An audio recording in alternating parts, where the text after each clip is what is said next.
And what happens the moment you do that? You stop exploring your instrument. And now you are limited to the 5 keys you've been playing with your entire life. And I think there's an over-attachment to the familiar, which keeps us the same. Because when you think about this, most people change the way they dress, they change their glasses, they change their house, they change their car, but they never change the way they talk. They never change the way they communicate, because we are way too attached to the familiar.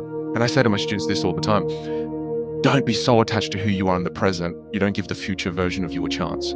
There's a future version of you where the world is home. There's a future version of you where you can play all 88 keys. I love that concept of we change our hair, we change our glasses, change our clothes, but we don't change the way we communicate. And I was going to ask you, when you have so many people coming to see you speak, what are the top 3 things, the practical problems that people are coming to solve when they come to you? So when someone comes and says, Vin, I need your help, what are they trying to solve in their life? The top 3 things that you hear?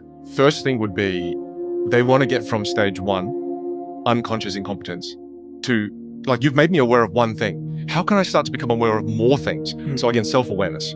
So first thing they go is, how can I become more self-aware? I'm awake now to the problem of my communication. How can I begin that journey and become more aware? And when they ask me that question, then I share with them a very simple technique. And a very simple technique that I share with them is record and review. So the only way to become more aware is if you see yourself. And most people hate watching themselves on video. Most people hate listening to themselves on audio. So that means they've been going through their entire life avoiding the 2 most critical things you need to develop self-awareness with your communication. And they hate this process. So the process is record a video of you speaking for 5 minutes, right? And then when you review and reflect on that video, leave it for a day so you're less critical of yourself. And once you've left it for a day, the first time you grab your phone to review the video, put it on mute, and then just look at yourself. And then as you're looking at yourself, take notes. What am I doing with my hands? How are my facial expressions? What am I doing with my legs? How am I moving? Do I have any visual tics? So you take a whole bunch of notes. That's the beginning process of self-awareness. Then after that, turn the volume up. Just listen to yourself now. Turn the phone around, play, just listen. And as you're listening now, listen to the vocal qualities. What do you like about your voice? What don't you like? What can you hear? How's your rate of speech? How's your volume? What's your melody like? Do you hear the passion? If you're passionate about something, you'll take so many notes when you do this. What are your filler words, non-words, right? You get all of that down. Then the last step is get it transcribed. So once you transcribe it now, you can see the way you communicate in a completely different perspective. You might notice you speak in circles. I repeated the same thing 4 times. What am I doing? Right? And you'll see different things. If you just go through that process once, you'll get a list of 5 to 10 things. Right. That's how you begin your journey of self-awareness.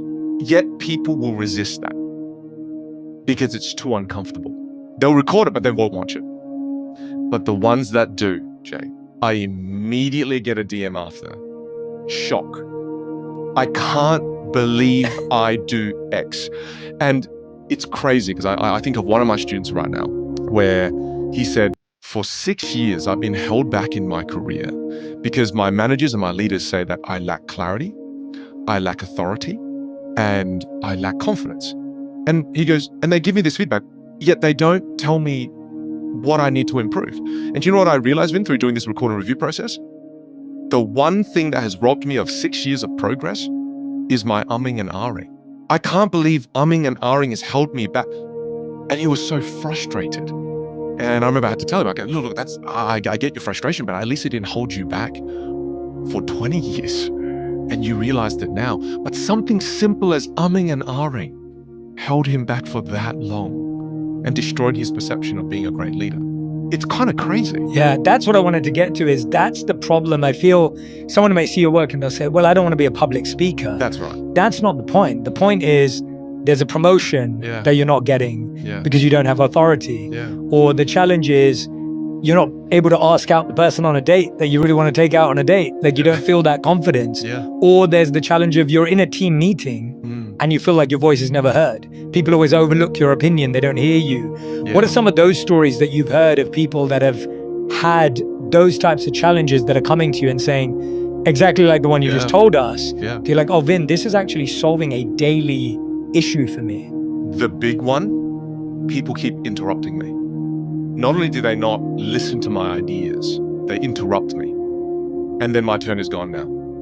And the idea that I was going to share was one that was going to be able to change the course of the meeting, but because they interrupted me, now I'm invisible. And that keeps happening to me. And then when they ask me, they go, why do other people interrupt me? Why does it happen? The reason is something that I don't think you'd expect, because it comes down to vocal presence and physical presence. And when I see them in the situations where people interrupt them, the reason is because their vocal presence is low and their physical presence is low. So, for example, everyone's sitting around a meeting table, and again, I go, look, send me an example, right, where you're doing a big Zoom meeting and you're allowed to send me this, send it to me, let me see what's happening. And when you see it, everyone's sitting down, and the way she would bring up the question, it was a woman who asked me this, and I remember the way she'd ask it is very low volume. So, look, I've just got a quick idea I'd love to share with you. Very small body language. And if I was talking to you like this right now, it is so easy for me to interrupt this version of me. So easy. Whereas imagine instead I said, take control of this. Stand. Stand. They go, oh, I feel a little bit weird. We'll just prime the reason. Just go, look, I've been sitting all day. Do you mind if I stand for my part of the presentation? Oh, great. All right, then you just stand. If you stand now, all of a sudden you're in a position of more authority.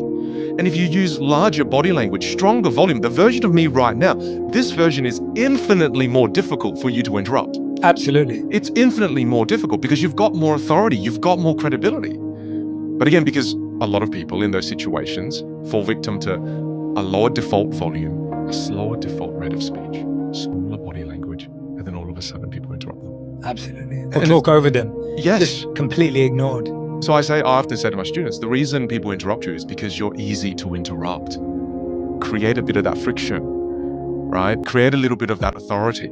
And then again, they try it. It feels a little bit, again, they say fake and phony, but I'm like, reframe it. It's just unfamiliar. And then they start to do it. They go, oh, it felt really unfamiliar then. But the moment they do it, they go, wow. People, like, just from standing alone, Vin, I felt like I stood. I just had a bit of volume. I didn't even use my body language, but already people are not interrupting me. So again, it just goes to show that how you use your instrument and your voice lets other people know how they can treat you. Yeah, that's such a great point. Yeah. It's so true. And I hope everyone who's listening and watching right now, I want you to rewind back, right? Go backwards the last 5 minutes, everything that Vin said from the point of self-awareness through to just now, and practice it in your next meeting, right? Listen to yourself.